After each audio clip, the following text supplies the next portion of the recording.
Welcome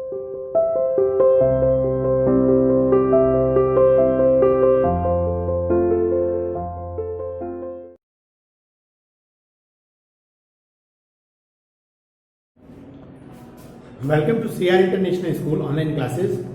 तो students, हमने last videos में आपको क्वांटम नंबर्स और उसके न्यूमेरिकल्स को कंप्लीट करा दिया था। ठीक है, हाँ, कुछ टाइप के क्वांटम नंबर्स के न्यूमेरिकल्स अभी भी बचे हुए हैं। ठीक है, तो मैं एक बार आपको क्लियर आगे के टॉपिक्स को क्लियर करने से पहले आपको ये बता देता हूँ हमारा क्वांटम नंबर्स में क्या क्या हुआ। ठीक है बेटा, तो जैसे स्टार्टिंग में जब हमारे क्वांटम नंबर्स आए थे बेटा, तो वो आए बने कैसे, मतलब सबसे इंपॉर्टेंट पॉइंट ये था जब हमने स्टार्ट किया था, क्योंकि आप काफ़ी दिन के बाद नेक्स्ट वीडियो लेके आए हैं, तो उसमें बेटा हम आपको मैं आज थोड़ा सा 5 to 10 मिनट्स में एक पुराना रिवीजन दे देता हूँ, जिससे आप आगे की चीज़ों को समझ पाएँ।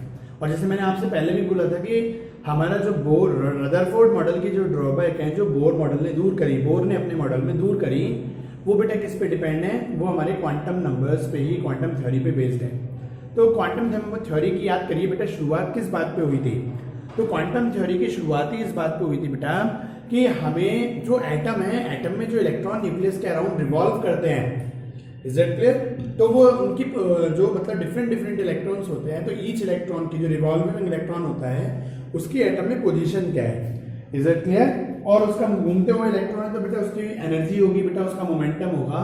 तो what is the position of the electron and what is the momentum and the energy of the electron, ये हमें डिफाइन नहीं था। इसको डिफाइन करने के लिए कई सारे ट्राई करे गए, कई डिफरेंट साइंटिस्ट ने डिफरेंट हमारे फिनोमिनाज भी दिए।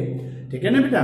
तो उसमें से एक क्वांटम थ्योरी को यूज करके, क्वांटम थ्योरी के क्वांटम नंबर्स को यूज करके भी, है ना, डिफरेंट एटम में प्रेजेंट डिफरेंट इलेक्ट्रॉन की पोजीशन को बताने का भी हमें क्या किया गया एक उस तरीके से भी बताया गया। तो देखो बेटा क्या है, याद करिए, जैसे प्रिंसिपल क्वांटम नंबर्स था वो हमको क्या बताता था, क्लियर है पॉइंट? तो हमारे पास क्या, जैसे मान लीजिए न्यूक्लियस है फॉर एग्जांपल, तो कुछ इलेक्ट्रॉन मतलब इस डिस्टेंस पर है, तो मान लीजिए इलेक्ट्रॉन सेम डिस्टेंस है ना? तो हमें जो पहला क्वांटम नंबर था, जो प्रिंसिपल क्वांटम नंबर था, वो हमको क्या बताता था, याद करिए। आप सोचिए कि मैं अगर आपको क्वांटम नंबर का रिवीजन कराऊंगा ना, उसमें आपका रदरफोर्ड मॉडल की ड्रॉबैक्स और बोर मॉडल ऑफ एटम दोनों अपने आप ही खत्म हो जाएंगे। ठीक है नहीं? तो आप इसको थोड़ा अच्छे से देखना, ध्यान से, आपका रिवीजन भी होगा और साथ ही साथ रदरफोर्ड मॉडल की ड्रॉबैक्स और बोर मॉडल भी खत्म हो जाएगा। Is that clear? चलो, तो बेटा जैसे हमारा जो पहला क्वांटम नंबर था, जो प्रिंसिपल क्वांटम नंबर था, वो हमको क्या बताता था? वो हमको ये बताता था डिस्टेंस ऑफ द इलेक्ट्रॉन, है ना, बिटवीन द न्यूक्लियस, इलेक्ट्रॉन और न्यूक्लियस के बीच की डिस्टेंस को बताता था। तो देखो हमारे पास क्या है, अब देखो इनकी जो डिस्टेंस है, ये हमारे पास क्या हो गया इस टाइप से, मतलब मान लीजिए ये इसकी डिस्टेंस, ये इसकी डिस्टेंस, और दोनों क्या करते थे बेटा, घूम के हमारे पास क्या करते थे, इसका जो पाथ बनता था और वो हमारी क्या कहलाती है, शेल। समझ में आया नहीं भाई ऑर्बिट की? तो और मान लीजिए कोई और इलेक्ट्रॉन, मान लीजिए ये अलग डिस्टेंस पे प्रेजेंट है, इलेक्ट्रॉन है, ये अलग डिस्टेंस पे प्रेजेंट है, क्लियर? ये इलेक्ट्रॉन है ना, कई सारे इलेक्ट्रॉन्स हैं, इज इट क्लियर? तो 1 2 3 4 5 6 7 और मान लीजिए ये सारे इलेक्ट्रॉन क्या है, न्यूक्लियस से मान लीजिए एक सेम डिस्टेंस पर है। हमने मान लो इनके रिवॉल्व करने से जो पाथ बना बेटा, समझ आ गया? इसके रिवॉल्व करने से जो पाथ बन के तैयार हुआ, वो आपका क्या कहलाया, सेकंड शेल कहलाया। याद आ गया? तो ये हमारी क्या होगी, देखो के शेल हुई बेटा, ये हमें पता चला, ये हमारी क्या है, एल शेल है बेटा। Is it clear? इस तरीके से मान लीजिए एक इलेक्ट्रॉन और है, तो हमारे पास क्या है, मतलब मैंने एक सिंगल इलेक्ट्रॉन ही लिया और इसके रिवॉल्व करने से बेटा जो पाथ बन के तैयार हुआ, वो हमारे पास क्या बन के तैयार हुआ, है ना, ये आपके पास KLM शेल है। तो ऐसे आइंस्टाइन बहुत सारी शेल हो सकती है, मैंने सोडियम के रिगार्डिंग लिया है। ठीक है ना? जैसे हमारे पास सोडियम में क्या होता है, टोटल 11 इलेक्ट्रॉन होते हैं ना, तो फर्स्ट शेल में 2, इसमें 8, ये अब देखो ये मैं बोर मॉडल आप पढ़ के 9th क्लास में, तो वही सब चीज़ों पे जाएंगे। तो आप याद करो, देखो आपको क्या बताया था, जो प्रिंसिपल क्वांटम नंबर है वो क्या बताती है, जो ईच इलेक्ट्रॉन है हमारे किसी एटम में और न्यूक्लियस के अराउंड वो किस डिस्टेंस पर रिवॉल्व कर रहा है। तो distance between the electron and the nucleus जो बताया जाता है, वो हमें क्या बताते हैं बेटा, आपके रदरफोर्ड से प्रिंसिपल क्वांटम नंबर से बताया जाता है। Is it clear? इसको n से भी रिप्रेजेंट करता है कि ये हमारे क्या हो जाता है, n बराबर 1, ये हमारे क्या हो गया, n बराबर 2 प्रिंसिपल क्वांटम नंबर के टर्म में, ये क्या हो गया, n बराबर आपका 3 हो गया। Is it clear? ठीक है बेटा, ये सब हमने न्यूमेरिकल भी आपको करा दिया, याद करिए, तो आपको ये भी हो गया था। अब इसके बाद जब हम आगे बढ़ेंगे बेटा, तो हमें एजिमुथल क्वांटम नंबर क्या बताता है कि कुछ टाइम के बाद पता चला कि भाई वहां से हमारा एक कंक्लूजन निकला कि एक डिस्टेंस पर जो इलेक्ट्रॉन रिवॉल्व कर रहे हैं उनकी एनर्जी भी क्या होनी चाहिए, सेम होनी चाहिए। ठीक है ना, मतलब जैसे इन दोनों इलेक्ट्रॉनों की एनर्जी क्या होनी चाहिए आपस में सेम। और फिर इस डिस्टेंस पर, ये जो डिस्टेंस है, इस डिस्टेंस पर जितने भी इलेक्ट्रॉन रिवॉल्व कर रहे हैं, जो जिनसे मिलके एक ही पाथ बन रहा है, तो इस पाथ वाले जितने भी इलेक्ट्रॉन है बेटा, इन सबकी एनर्जी भी क्या होनी चाहिए, आपस में सिमिलर होनी चाहिए। बट क्या हुआ, आफ्टर सम टाइम पता चला कि कुछ इलेक्ट्रॉन तो सेम पाथ पर हैं और उनकी एनर्जी भी सेम है, लेकिन कुछ इलेक्ट्रॉन जो सेम डिस्टेंस पर हैं लेकिन रिवॉल्व करते टाइम उनका पाथ बदल रहा है। ठीक है, और पाथ बदल जाने से उनकी एनर्जी भी बदल गई बेटा, मोमेंटम भी बदल गया। Is it clear? तो यहां से हमें सब शेल का कॉन्सेप्ट आया। क्लियर है पॉइंट? तो शेल के अंदर क्या बना, सब शेल बना। Clear point? तो जैसे के शेल जो होती है ना, उसमें हमारी क्या एक ही सब शेल होती है। जो एल है वो हमारे पास क्या होता है, एस और पी है ना। एम सब शेल में एस पी डी 3 सब शेल होती है। एन सब शेल जो होती है उसमें हमारे पास S P D F sets, और इससे आगे जो ओ सब शेल आएगी उसमें S P D F G आ जाएगा। तो ऐसे हमारी नंबर ऑफ शेल्स भी छोटी क्लासेस में तो आप 9-10 तक आप बेटा आपके पास केवल एटॉमिक नंबर 20 तक के एलिमेंट्स थे, तो आप केवल है ना के एल एम एन शेल ही पढ़ के आते हैं। वैसे आपका भी 11th क्लास में भी के एल एम एन शेल के थ्रू मतलब सारे इलेक्ट्रॉनिक कॉन्फ़िगरेशंस हो जाएंगे, ऐसी बात नहीं है। क्लियर नहीं? लेकिन +2 में डी ब्लॉक एलिमेंट आ जाते हैं, तब आपको आगे की शेल्स की भी जरूरत पड़ेगी। Is it clear? तो शेल का कॉन्सेप्ट, शेल के अंदर सब शेल होती हैं और ईच सब शेल, जैसे एस सब शेल में क्या, जैसे के शेल में टोटल इलेक्ट्रॉन हमारे पास 2 है ना, इसमें 8, इसमें मैक्सिमम कितने आ सकते हैं 18 है ना, इसमें 32। ये जो फिनोमिना था 2n स्क्वायर वाला बेटा, ठीक है नहीं। और अब एस में कितने इलेक्ट्रॉन मिलते हैं, 2 इलेक्ट्रॉन। ठीक है, पी में 6 इलेक्ट्रॉन, क्लियर, डी में 10 और इसमें आपके पास एफ में 14। तो ये हमारे पास क्या हो, जब हम आगे की तरफ बढ़े तो भाई जैसे सेकंड शेल है उसमें कुछ इलेक्ट्रॉन तो सर्कुलर पाथ में घूम रहे हैं और कुछ इलिप्टिकल पाथ में घूम रहे हैं। कितने हैं, क्योंकि उनकी एनर्जी डिफर है। तो इस तरीके से हमें क्लियर होता गया कि जो सर्कुलर सेम पाथ जिनकी एनर्जी नहीं बदली, ऐसे इलेक्ट्रॉन कितने हैं, 2 हैं। जो शेल की है वही उनकी है। क्लियर? और उनसे अलग कितनी हुई, 6 इलेक्ट्रॉन की अलग हुई। तो इस तरीके से पता चला जो डिफरेंट पाथ बना है उसमें कितने इलेक्ट्रॉन है जी, 6 इलेक्ट्रॉन है। ये मैं सब आपको क्वांटम नंबर्स में क्लियर कर चुका हूँ। ठीक है बेटा?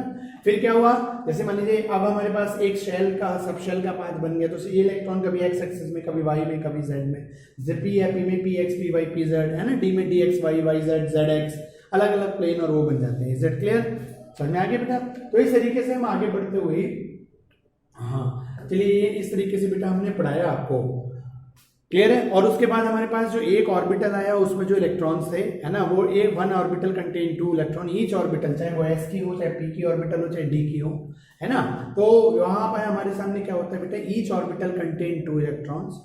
और जैसे पी सब शेल में 3 ऑर्बिटल्स है, P X P Y P Z. तो जब तक उनमें इलेक्ट्रॉन की फिलिंग नहीं हुई है, जब तक वो डिजनरेट है ना, या एक्सटर्नल मैग्नेटिक फील्ड का इफेक्ट नहीं आया है, तो किसी सब शेल के अंदर जितनी भी हमारी ऑर्बिटल्स मिलती हैं बेटा, क्लियर, उनकी एनर्जी आपस में क्या होती है, सेम होती है। लेकिन after the distribution of electron, और वो जब रोटेट करते हैं डिफरेंट डिफरेंट उसमें, और हम एक्सटर्नल मैग्नेटिक फील्ड लगाते हैं, तब उनकी एनर्जी वो स्प्लिट हो जाने की वजह से क्या हो जाती है बेटा, अलग अलग हो जाती है। ठीक है, ये सब चीजें हमने क्वांटम नंबर में पढ़ाई, आप लोगों को याद हो बेटा अगर तो। क्लियर है पॉइंट? चलो अब इसी के थ्रू चलो अब एक चीज और बता देते हैं बेटा कि हमारे पास क्या होता है।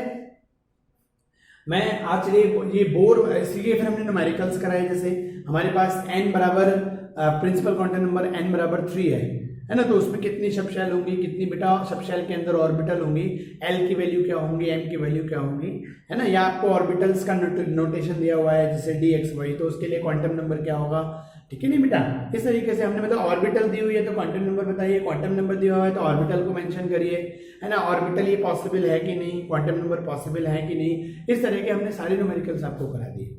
ठीक है, अब चलिए बेटा बोर मॉडल में आने से पहले एक छोटा सा टॉपिक और है, उसको और ले लें, फिर चलिए इसमें वही कवर कर लेते हैं और फिर नेक्स्ट वीडियो में हम बोर मॉडल की तरफ जाएंगे। तो पहले कुछ जो हमारा टॉपिक है वो क्या चीज है, वो है शेप ऑफ द ऑर्बिटल्स। ठीक है ना बेटा, हमारा टॉपिक क्या है, शेप ऑफ द ऑर्बिटल्स। ठीक है, जैसे हमारे पास शेल हो गया, शेल भी सर्कुलर पाथ है, मतलब एक डिस्टेंस पे घूम रहे हैं, है ना। सब शेल के भी पाथ हैं एस पी डी एफ, है ना। तो वो मे बी जैसे हमारे शेल के पाथ क्या है ना, सब circular may be elliptical, some of the electrons are revolve in a circular path and some of the electron are revolve in a elliptical path. ठीक है बेटा, इस तरीके से। अब हम बात करते हैं शेप ऑफ, अगला जो हमारा टॉपिक है वो क्या है हमारे पास बेटा, जैसे शेल के अंदर सब शेल के अंदर ऑर्बिटल्स। तो हमारा अगला टॉपिक क्या है, शेप ऑफ द ऑर्बिटल्स बेटा। ठीक है, तो ये हमारे पास क्या है, शेप ऑफ द ऑर्बिटल्स। पहली बात तो आती है कि हमारी ऑर्बिटल्स कौन सी है। तो जैसे हमारे पास एस सब शेल है बेटा, आप देखते हो मैं एक तरफ सब शेल का फॉर्मूला बना देता हूँ। और एक तरफ उसके क्या बना देता हूँ ऑर्बिटल्स के तौर पर, और फिर उनकी क्या बात करता हूँ शेप की बात करता हूँ। जैसे हमारे पास एस सबशेल है, इसमें एक ही ऑर्बिटल होती है एस, ठीक है बेटा। पी जो सबशेल होती है उसमें हमारी 3 ऑर्बिटल्स है पी एक्स पी वाई और आपके पास पी जेड। जो डी सबशेल है बेटा that contains the 5 orbitals D X Y Y Z है ना, और डी जेड एक्स। बुक में बेटा ये जेड एक्स के साथ साथ डी एक्स जेड भी लिखा होता है, तो बात सिमिलर ही है। और उसके अलावा हमारे पास क्या होता है D X square Y square और एक हमारे पास क्या बन जाता है D Z square. Is it clear? तो इस तरीके से बेटा हमारे पास क्या बन जाती है ये ऑर्बिटल्स हो गई। अब बात आती है इनकी शेप की, क्लियर है? तो इनकी शेप और लेते हैं। तो सबसे पहले बात करते हैं शेप ऑफ एस ऑर्बिटल, ठीक है बेटा। तो देखिए ये क्या होती है एस ऑर्बिटल की जो शेप होती है बेटा वो हमारी क्या होती है सर्कुलर होती है, ठीक है। ये नॉन डायरेक्शनल होती है, सर्कुलर होती है। मतलब जैसे ये नहीं कि किसी एक्सिस के अलोंग हो या किसी आपके बेटा प्लेन के अलोंग हो। ये तो जैसे न्यूक्लियर पे इलेक्ट्रॉन, जैसे मान लीजिए ये न्यूक्लियस है और ये मान लीजिए फर्स्ट सेल पे एक इलेक्ट्रॉन है, तो ये तो आपके क्या है सर्कुलर पाथ में जब घूमते रहते हैं इलेक्ट्रॉन। एक देखो आप याद रखना 2 तरह की स्पिनिंग है, एक इलेक्ट्रॉन अपनी एक्सिस पे भी रिवॉल्व कर रहा है क्लॉकवाइज एंटी क्लॉकवाइज, स्पिनिंग बोलते हैं जिसको। और रिवॉल्यूशन किसी के अराउंड अपनी एक्सिस के अराउंड जो घूमता है बेटा उसको स्पिनिंग ऑफ द इलेक्ट्रॉन बोला जाता है। और वही इलेक्ट्रॉन अपनी एक्सिस पे घूमने के साथ साथ न्यूक्लियस के अराउंड भी घूम रहा होता है, ठीक है नहीं। तो न्यूक्लियस के अराउंड जब घूमता है बेटा तो हम उसको क्या बोलते हैं आपका है ना रिवॉल्व, है ना रिवॉल्व या अराउंड द न्यूक्लियस। तो वहां पर जब होता है बेटा वो पाथ क्या होता है इसका नॉन डायरेक्शनल है। Is that clear? तो ये हमारे एस ऑर्बिटल की शेप कैसी होती है सर्कुलर होती है ना, नॉन डायरेक्शनल होती है, ठीक है। सर्कुलर और नॉन डायरेक्शनल, इसको थोड़ा याद रखना बेटा। क्लियर है पॉइंट? चलिए अब इससे जब हम आगे बढ़ते हैं बेटा, तो इससे जब आगे बढ़ के हमारे पास आती है shape of the P orbital, ठीक है। तो मैं पहले ओवरऑल शेप बता देता हूं फिर उसकी shape of the P orbital. जो पहले पी सबशेल आता है ना और पी सबशेल, ठीक है। एस में तो हम उसको सबशेल भी बोल सकते हैं और एस की ऑर्बिटल भी, वो आपकी सेमी बनेगी, ठीक है ना बेटा। आपके चाहे एस सबशेल बोलो, एस सबशेल, या फिर एस आपके पास क्या बना ऑर्बिटल, ठीक है। तो वो शेप तो आपकी सेमी है। अब हम बात करते हैं shape of the P subshell.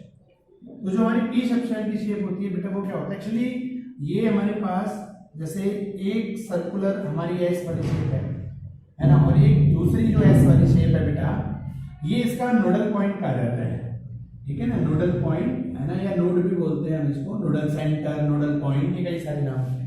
तो ठीक है नोडल पॉइंट भी क्या होता है या नोडल सेंटर भी क्या जगह होती है जहां पर इलेक्ट्रॉन के पाए जाने की जो प्रोबेबिलिटी होती है बेटा वो मिनिमम होती है। The place where the probability of finding the electron is minimum. जब जिस जगह पर इलेक्ट्रॉन ना के बराबर मिलेगा बेटा वो जगह क्या कहलाती है हमारी नोड। सही है, नोडल पॉइंट, नोडल सेंटर, ये कई सारे नाम होते हैं इसके, ठीक है बेटा। तो देखो इलेक्ट्रॉन हमेशा से अपनी एक्सिस पे घूम रहा है और जब न्यूक्लियस के अराउंड घूम रहा है तो यहाँ तो आए या तो बिल्कुल नहीं आए या आए तो बहुत मिनिमम स्पेस पे है, मतलब मिनिमम टाइम के लिए आए। तो ऐसी जो हमारी चीजें होती है बेटा वो पॉइंट वो स्पेस हमारा क्या कहलाता है आपका है ना नोडल पॉइंट, नोडल सेंटर कहलाता है, ठीक है बेटा।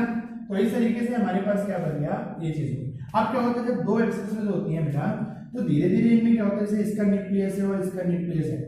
अब इलेक्ट्रॉन तो घूमते हुए मान लीजिए इसका इलेक्ट्रॉन घूमते हुए इसकी तरफ पहुंचा दूसरी साइड और इसका इलेक्ट्रॉन घूमते आए, तो ये क्या होता है इनके पाथ में धीरे धीरे एक डिफ्लेक्शन आना चालू होता है बेटा, क्लियर है ना।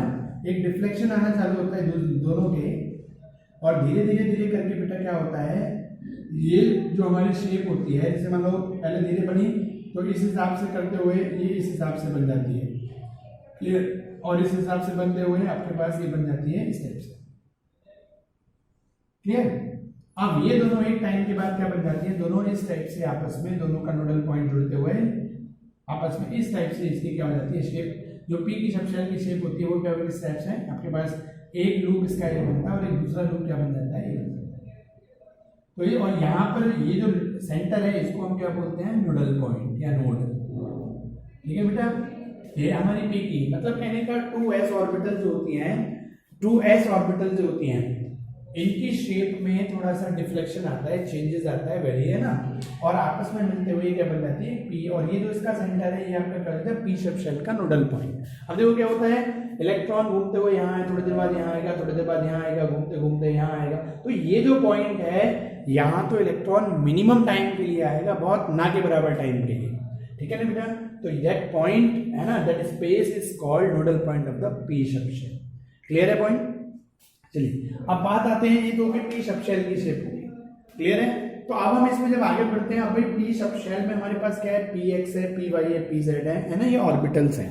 तो इन ऑर्बिटल्स की शेप क्या है, क्लियर है पॉइंट। तो अब हम उसकी तरफ बढ़ते हैं बेटा, जो पी भाई एक सब शेल की तो ऑर्बिटल हो गई। अब ये क्या होते हैं, पी में जो इलेक्ट्रॉन होते हैं 6 इलेक्ट्रॉन जैसे आपको पता है, होते हैं सभी भी पता है ना। तो हमारे पास अब हम बात करते हैं है ना शेप ऑफ पी ऑर्बिटल्स। अभी क्या थी सब शेल, अब ऑर्बिटल। तो ऑर्बिटल्स क्या है हमारी पी एक्स, पी वाई और पी जेड। तो इसमें जो इलेक्ट्रॉन होते हैं बेटा वो एक्स एक्सिस के अलावा रोटेट करते हैं, ठीक है नहीं। तो अगर हम इसको बेटा देखो मैं बताऊं आपको, तो ये 3 डायमेंशनल है, एक्स एक्सिस, वाई एक्सिस और जेड एक्सिस। तो ये क्या होते हैं आपको इनका पता है, थोड़ा मैथमेटिकल फिनोमिना पता होना चाहिए। जैसे हमारे पास क्या है, मैं अभी आपके ये 3 पेन्स आपके सामने, जैसे फॉर एग्जांपल जैसे आप कार्शियन प्लेन होता है मैथ्स में, अभी तक आप यही चीज पढ़ के आए। जैसे मान लीजिए ये 2 है, ये मान लीजिए ऑरिजिन होता है, आप इस टाइप से पढ़ते हुए आते हो, क्लियर। ये आपका एक्स एक्सिस हो गया, इधर माइनस एक्स है ना, क्लियर है पॉइंट। इधर आपका एक तरफ क्या हुआ माइनस एक्स, इधर आपके पास क्या हुआ वाई, तो दूसरी तरफ क्या हुआ माइनस वाई, ठीक है बेटा। तो और एक जेड एक्सिस क्या है, वो इसके पैरेलल, इसके परपेंडिकुलर होती है, ठीक है। एक्स से वाई परपेंडिकुलर, वाई से जेड परपेंडिकुलर। तो ये तीनों एक्सिस बेटा क्या है, एक दूसरे के परपेंडिकुलर है, ठीक है ना बेटा। ये तीनों एक्सिस आपके क्या है, एक दूसरे के परपेंडिकुलर है। तो आप इसको थोड़ा सा याद रखें, जैसे हमारे पास है ना, तो एक्स एक्सिस, वाई एक्सिस और एक ये आपका जेड एक्सिस, तीनों ही एक दूसरे के क्या बनेंगे बेटा, परपेंडिकुलर होंगे। Is it clear? तो आप इसको थोड़ा सा याद रखिएगा, यही अभी काम आएगा। तो देखो क्या होता है, जैसे हमारे पास कुछ टाइम के लिए इलेक्ट्रॉन क्या होता है, ये जो पी सब शेल है ये इस पे इलेक्ट्रॉन एक्स एक्सिस के अलाउंग होता है। मान लीजिए एक्स एक्सिस क्या है ये, तो मान लीजिए पी की सब शेल हमारे क्या है, एक्चुअली क्या है, देखो इलेक्ट्रॉन के घूमने से ही तो पाथ बनेगा। तो मान लीजिए इलेक्ट्रॉन यहाँ पे घूमा, थोड़ी तरह इधर घूमते घूमते यहाँ आया, इसका रोटेशन बदल जाए, क्लियर है। तो एक बार क्या होता है, अगर मैं इसको देखो 3 डायमेंशनल उसमें मैं आपको समझाऊं, तो देखिए कैसे बनता है। जैसे मान लीजिए ये हमारे पास है, ये आपका क्या है एक्स एक्सिस है, ये आपका क्या है वाई एक्सिस है बेटा, और ये आपका देखिए जो पेन आगे की तरफ आपको दिख रहा है, ये आपका क्या होता है जेड एक्सिस होता है, एक्स एक्सिस, वाई एक्सिस और ये जेड एक्सिस, ठीक है बेटा। तो एक्स एक्सिस में क्या होता है, जो इलेक्ट्रॉन होता है वो आपके एक्स एक्सिस के अलाउंग घूम रहा है। तो मान लीजिए क्या है, जैसे अभी मैं एक्स की लूँ, तो मान लीजिए ये इधर वाला एक्स पार्ट हुआ, ये इधर का बचा होता है, इलेक्ट्रॉन जो घूम रहा है वो इसमें एक्स एक्सिस में, इसके एक्स एक्सिस के अलाउंग घूम रहा है। मतलब एक इलेक्ट्रॉन या 2, जो पी एक्स में 2 इलेक्ट्रॉन आएंगे बेटा मैक्सिमम। तो एक मान लीजिए इधर की जैसे घूमते हुए इलेक्ट्रॉन इधर आ रहा है, फिर घूमते घूमते घूमते घूमते इधर आया, इधर से फिर इधर आया, इस टाइप से घूमता रहता है। और 2 इलेक्ट्रॉन होता है, तो बेटा एक मान लीजिए इस लूप में, तो उस टाइम दूसरा इलेक्ट्रॉन का होता है दूसरे लूप में। ये जैसे याद करिए, जैसे हमने आपको समझाया था पी एक्स पी वाई है ना, तो मान लीजिए पी एक्स है ना, पी वाई मान लीजिए पी जेड है, 2 इलेक्ट्रॉन्स होते हैं। जैसे ये पूरा पी एक्स बना बेटा, तो इसमें अगर एक इलेक्ट्रॉन इस साइड है तो इससे, और जैसे जैसे वो इस साइड आ रहा है तो ये वाला इस साइड आ जाएगा। जैसे ही ये वाला इलेक्ट्रॉन इस लूप में एंटर करेगा तो वो वाला इलेक्ट्रॉन इस लूप में एंटर कर जाएगा। Is it clear? तो बेटा इस तरीके से हमारे पास है। अब जैसे वाई का रोटेट कर रहा है तो 2 इलेक्ट्रॉन्स तो बेटा एक्स एक्सिस के अलाउंग घूमते रहते हैं, 2 इलेक्ट्रॉन वाई एक्सिस के अलाउंग है बेटा, और 2 इलेक्ट्रॉन हमारे कहाँ है, ये जेड एक्सिस के अलाउंग है, इस टाइप से, सही है। तो एक्स एक्सिस, वाई एक्सिस के अलाउंग, और ये बेटा हमारे जेड एक्सिस के अलाउंग। Is it clear? तो इस तरीके से बेटा अब तक मुझे इसको मेंशन करना है, तो चलिए मैं अभी यहाँ तो कर सकता हूँ, है ना। ये मान लीजिए एक्स एक्सिस वाला, इसको हमने क्या बोल दिया पी एक्स।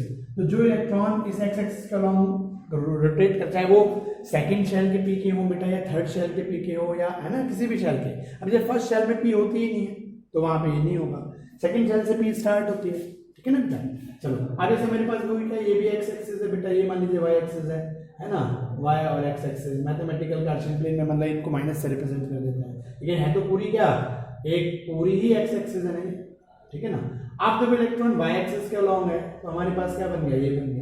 अब इलेक्ट्रॉन कैसे घूम रहा है, कोई थोड़ा टाइम इधर आता है, फिर इधर से घूमता हुआ इधर जाता है, फिर इधर, समझ में आ गई बेटा इसे।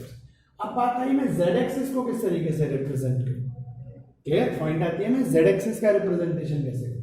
भाई मान लीजिए ये एक्स एक्सिस हो गई, ये वाई एक्सिस हो गई, जेड एक्सिस कहां है, जेड एक्सिस तो यहां है, और z एक्सिस को रिप्रेजेंट करने के लिए फिर मुझे क्या है, मैं इसलिए अभी समझा रहा हूँ कि आपको वीडियो में 3D दिख तो रहा है, लेकिन लिखाई कैसे होगी, क्योंकि हमारा जो बोर्ड है, हमारी जो कॉपी है बेटा, वो 2 डायमेंशनल है ना। और ये अब क्या हो गया, एक एक्सिस ये हो गई, सेकंड डायमेंशन ये हो गई, थर्ड डायमेंशन का इसके परपेंडिकुलर। समझाते टाइम आप समझ तो रहे हो, लेकिन इसका जब रिप्रेजेंटेशन करूंगा मैं बोर्ड पे या आप लोग कॉपी पे बेटा, तो देखो इस वाली एक्सिस को हम तिरछा करके इस टाइप से दिखा देता है। क्लियर है पॉइंट? जो ये उभरी हुई एक्सिस है, अगर आधा पार्ट बाहर की तरफ और आधा जस्ट पीछे की तरफ होगा, तो इस थर्ड डायमेंशन को हम क्या करेंगे, इस टाइप से दिखा देते हैं तिरछा करके। समझ में आया बेटा? तो एक्स एक्सिस, वाई एक्सिस, और हमारे पास क्या बन जाता है, ये एक आपका जेड एक्सिस। ठीक है बेटा, ये आपका जेड एक्सिस। तो कुछ इलेक्ट्रॉन, अब देखो इलेक्ट्रॉन घूम तो इस टाइप से रहा है यहाँ पर, ठीक है नहीं, देखो जैसे इस टाइप से हो गया एक्स एक्सिस, मेरे अगर इससे देखो आप, एक्स एक्सिस ये, वाई एक्सिस ये, ठीक है ना बेटा, एक्स एक्सिस आपका ये हुआ, वाई एक्सिस ये हुआ, जेड एक्सिस ये हुआ। क्लियर है? और जेड एक्सिस को दिखाया कैसे मैंने, इस टाइप से। क्लियर हो आपको? ठीक है ना बेटा? तो इस टाइप से हमारे पास क्या होता है, ये जो पी सब शेल के इलेक्ट्रॉन्स होते हैं, है ना, 2 आपके 2x में है, 2y में है, 2z में है, ये आपके बेटा इस तरीके से आपके रिवॉल्व करते हैं इन एक्सिस में। ठीक है, तो अलोंग द एक्सिस जो इंपॉर्टेंट पॉइंट है वो क्या है कि पी सब शेल में जो इलेक्ट्रॉन होते हैं डिफरेंट डायरेक्शंस में जो रिवॉल्व करते हैं, वो एक्सिस के अलोंग करते हैं। ठीक है, डी में क्या करते हैं बेटा, प्लेन के अलोंग करते हैं। ठीक है, अच्छा इसको रिप्रेजेंट करने का एक तरीका और कर सकते हैं, या तो आप इसको डायगोनली तिरछा करके दिखा दीजिए आप, या हम क्या कर सकते हैं बेटा, जैसे मान लीजिए इसको x मान रहे हैं तो हम इसको z भी तो मान सकते हैं, ये कोई फिक्स थोड़ी है। क्लियर कीजिए, ये इस वाली को हम y मानेंगे हमेशा।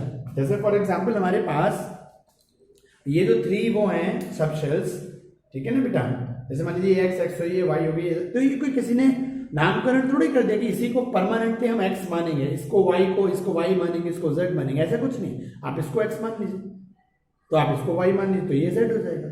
बस x y z एक दूसरे के परपेंडिकुलर होनी चाहिए, आप किसी को भी x मान सकते हो, किसी को y, किसी को भी z।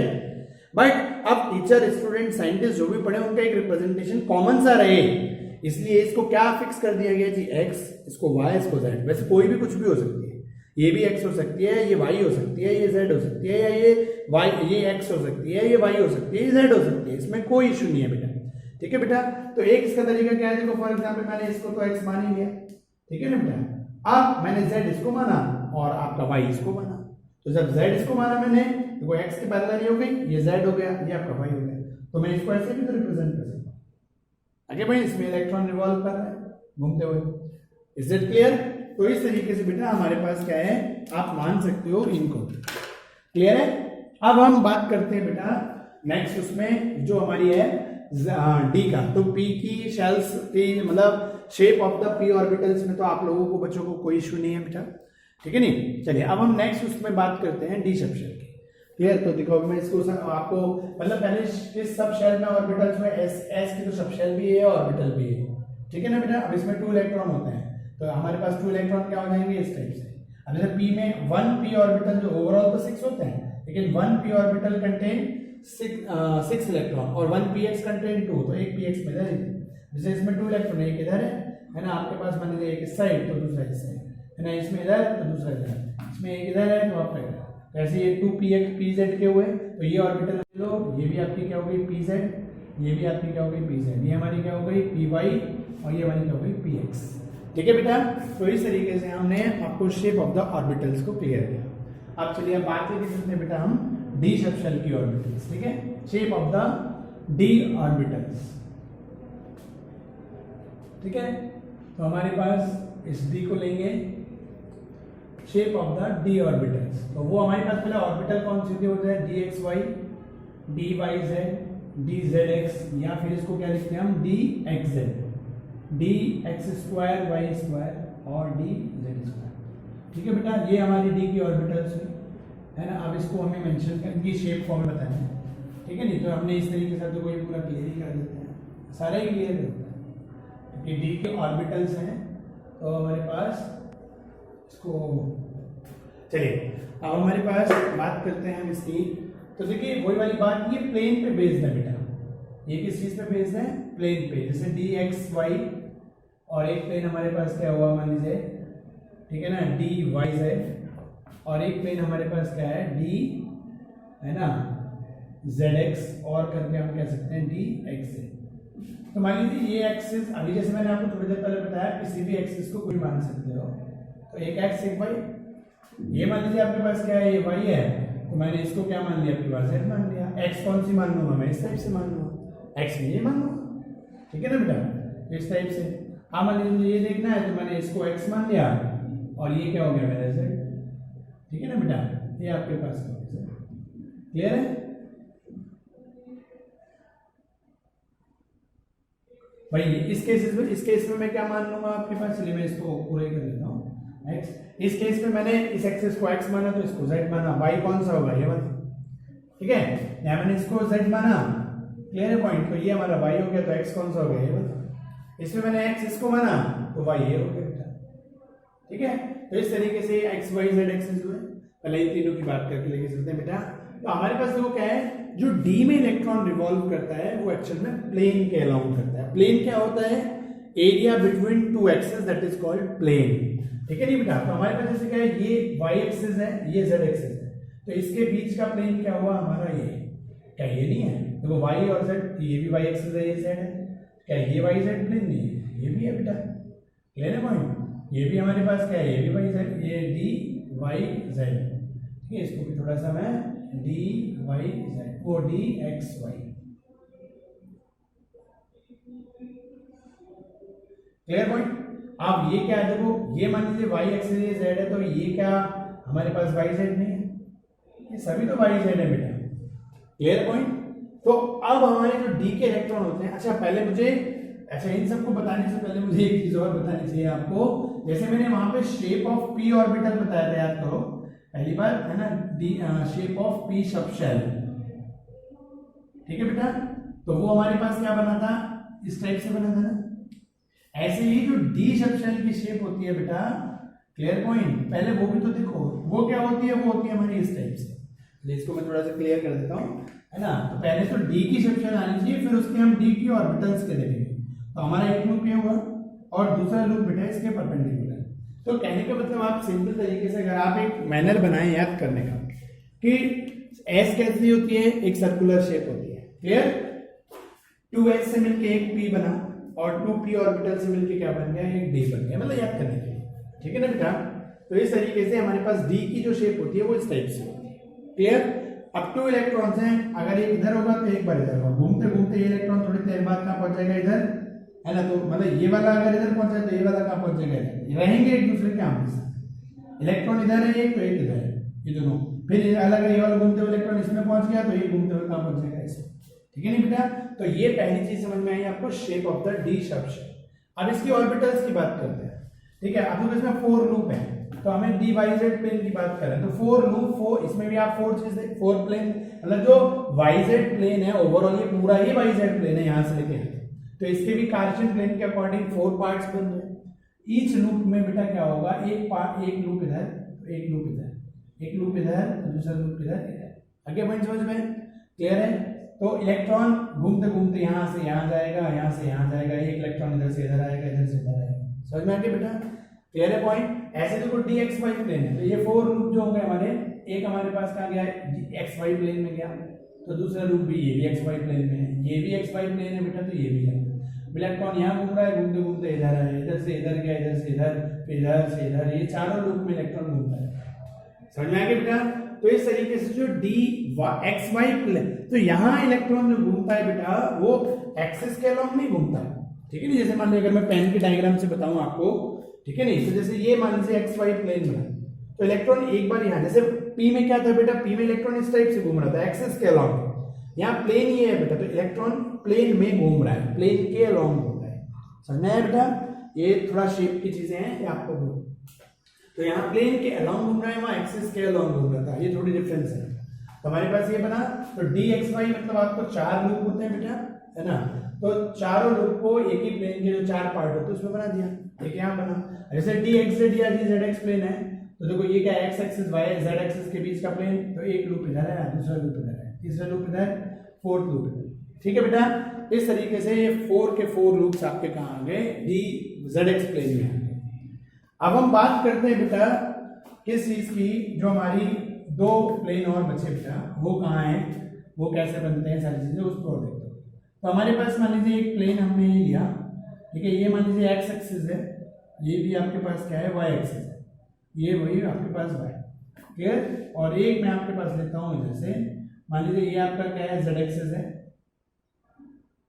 ठीक, और ये कोई भी मान लीजिए एक्स है, तो वाई हमारे पास क्या होगी, मान लीजिए अब मैं इसमें आपको समझाऊंगा डी जेड स्क्वायर, ठीक है नहीं, और यहाँ आपके क्या रहेगा D X square dash Y square, ये माइनस नहीं है basically, D X square dash Y square है बेटा।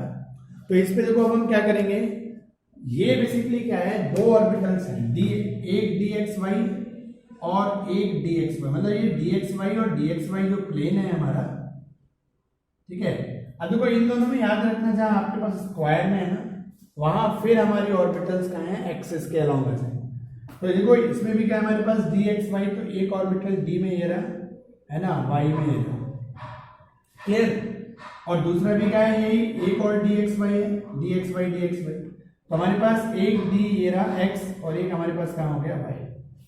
तो जो हमारा D X square dash Y square की जो ऑर्बिटल की शेप है बेटा, ठीक है नहीं, इसमें फिर हमारे लूप्स कहाँ आ गए, एक्स है। देखो एक्स के ऊपर स्क्वायर वाई के ऊपर स्क्वायर, तो एक लूप आप ऐसे करके समझ सकते हो, लेकिन बेसिकली एक एक्स और इसका वाई पर, फिर एक्स फिर इसका वाई पर। देखो यहाँ पे एक्सिस के इन दोनों में याद रखना, जस्ट सिंगल है D X Y Y Z Z X, यहाँ पर हमारी ऑर्बिटल्स एक्सिस के बीच में है या फिर एक्सिस पर है, ठीक है, क्लियर पॉइंट। अब आते हैं हम डी जेड स्क्वायर की तरफ। तो देखो डी जेड स्क्वायर मतलब जेड और जेड, ठीक। तो अगर हम इसमें लेके चले बेटा, तो हमारे पास क्या सीन बनेगा कि देखो एक ये जेड तो हमारा एक है, अब देखो जैसे ये जेड है, तो हमारे जैसे मान फॉर एग्जाम्पल ये जैसे मेरा बोर्ड है, ये दीवार जिस बोर्ड पर है बेटा, तो ये मान लीजिए एक्स वाई प्लेन है, तो इस दीवार की जो सामने वाली दीवार होगी रूम की, क्या वो एक्स वाई प्लेन नहीं होगी?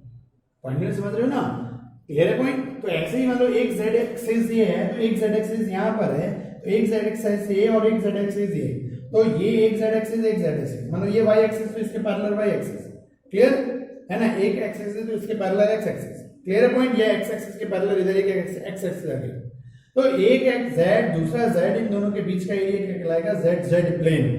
तो अब हमारे लूप इलेक्ट्रॉन कहाँ घूमेगा, इधर से इधर और इधर से इधर, पॉइंट आगे समझ में। तो इसको बेटा अगर आप सोचो सामने से देखो मेरी तरफ से, है ना, तो आप इलेक्ट्रॉन यूं करके यूं घूम रहा है, आप देख पाओगे, अगर ये चीज ऐसे हो तो आप तो आसानी से देख पाओगे, क्लियर। तो वही चीज होती है जब एक साथ दो चीजें होती हैं, मतलब पैरेलल, तो उस पैरेलल दो ऑर्बिटल्स पैरेलल, तो दूसरी ऑर्बिटल को इसके ऊपर में दिखाऊंगा, मान लीजिए मैं ऐसे दिखाता हूं, तो आप समझ पाओगे कि ये इसके ऊपर है, ये तो थोड़ी बहुत लाइन अलग हो रही है, डिफर हो रही है, तो आप पहचान पा रहे हो।